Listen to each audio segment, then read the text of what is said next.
Hi guys, ഞങ്ങൾ വഴിക്കട ചുരം കയറിയിട്ട് അട്ടിയിലേക്കുള്ള യാത്രയാണ്. എന്തോ നാടുകാണി നമ്മുടെ ബോർഡറാണ് കേട്ടോ. നമ്മൾ നാടുകാണി ചുരം കയറിയിട്ട് ഇങ്ങനെ പോയിക്കൊണ്ടിരിക്കുകയാണ്. ഞങ്ങൾ അട്ടിയിലേക്ക് പോവുകയാണ് കേട്ടോ. നമ്മൾ അട്ടിയിൽ എത്തിയിട്ടുണ്ട് കേട്ടോ.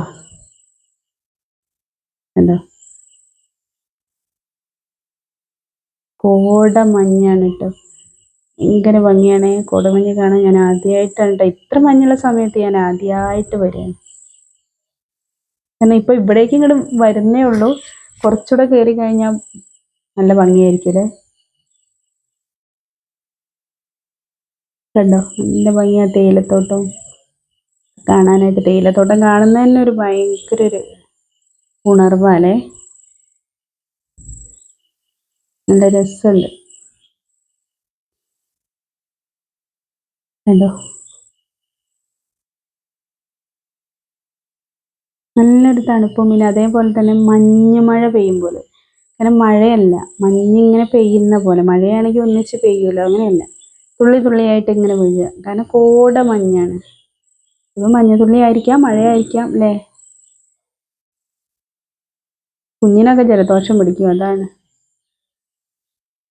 കണ്ടോ, നല്ല തണുപ്പുണ്ട്. വണ്ടികളൊക്കെ ഉണ്ട് കേട്ടോ. നല്ല രസമുണ്ട് കാണാനായിട്ട്.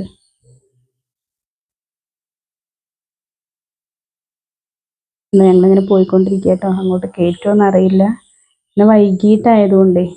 ആ യോ, കോടമഞ്ഞ്, മഞ്ഞ് ഞാൻ ആദ്യമായിട്ട് കാണുകയാണ് കേട്ടോ ഇങ്ങനെ. ഞങ്ങൾ ആരും ഇങ്ങനെ ഒരു സമയത്ത് വന്നിട്ടില്ല. എത്ര കോടയുള്ള സമയത്ത് ഞങ്ങൾ ആരും ഇവിടെ വന്നിട്ടില്ല. വന്നത് മുതലായിട്ടുണ്ട് കേട്ടോ. കാരണം ഈ കോടമഞ്ഞ് കാണുക എന്നുള്ളത് ഭയങ്കര രസമായിട്ടുണ്ട്. അങ്ങനെ കുറച്ചങ്ങോട്ട് ദൂരം നോക്കി കഴിഞ്ഞാൽ ആളുകളൊന്നും കാണില്ല. മഞ്ഞിനുള്ളിൽ ഇങ്ങനെ പൊക്ക പോലെ. കണ്ടോ, ഫോറസ്റ്റ് നമ്മൾ അങ്ങോട്ട് വിടില്ല കേട്ടോ. ഇവിടെ അങ്ങ് പോയി കഴിഞ്ഞാൽ ഒരു ഭയങ്കര ഒരു കുന്നോ അങ്ങനെ എന്തൊക്കെയോ ഉണ്ട് തോന്നുന്നു. പക്ഷെ അങ്ങോട്ട് വിട്ടില്ല. ആനയുണ്ട് പറഞ്ഞിട്ട് ഞങ്ങളെ തിരിച്ചിങ്ങോട്ട് തന്നെ, എല്ലാവരെയും തിരിച്ചിങ്ങോട്ട് തന്നെ വിട്ടു. കുറേ ആളുകളുണ്ടായിരുന്നു കേട്ടോ. അതാ ഞങ്ങൾ തിരിച്ചിറങ്ങി പോരുകയാണ്. ഞങ്ങൾ പോന്നുകൊണ്ടിരിക്കുക. ഇവിടെയൊക്കെ മഞ്ഞാണ് കേട്ടോ, ഒക്കെ പോലെ മഞ്ഞ്. കോടമഞ്ഞ് താഴ്വരയിൽ കടമ്പ് പൂക്കുമ്പോൾ.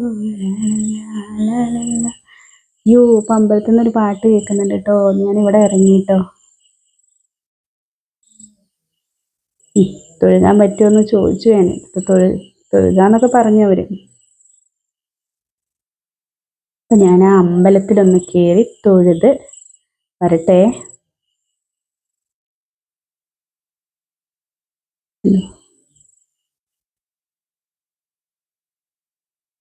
അവിടുത്തെ പൂജാരിയൊക്കെ പറഞ്ഞു ഞങ്ങളുടെ വഴിക്കടവും ഇടക്കരയൊക്കെ അവരുടെ മോനൊക്കെ വർക്ക് ചെയ്യുന്നുണ്ട്, അമ്പലത്തിലും പൂജ ചെയ്യുന്നുണ്ട് എന്ന് പറഞ്ഞു. അതൊക്കെ കഴിഞ്ഞ് ഞങ്ങളിപ്പോൾ തെളിഞ്ഞ ആകാശമാണ് കേട്ടോ. അവിടെ നിന്ന് ഇറങ്ങിക്കഴിഞ്ഞാൽ പിന്നെ കുടമഞ്ഞൊക്കെ ഏകദേശം മാറി നല്ല തെളിഞ്ഞ്. വൈകിട്ടായതുകൊണ്ടേ യാത്രയും പേടിയാണ്. ചുരം കയറി വരുമ്പോൾ ആന എങ്ങാണ്ടും ഉണ്ടാവോ എന്ന് പേടിച്ചാണ് വരുന്നത്. അപ്പോൾ നിങ്ങൾ ഞങ്ങളുടെ വീഡിയോ ഒക്കെ കാണണം, ലൈക്ക് ചെയ്യണം, ഷെയർ ചെയ്യണം, സബ്സ്ക്രൈബ് ചെയ്യണം. Okay, thank you. Tata, bye bye.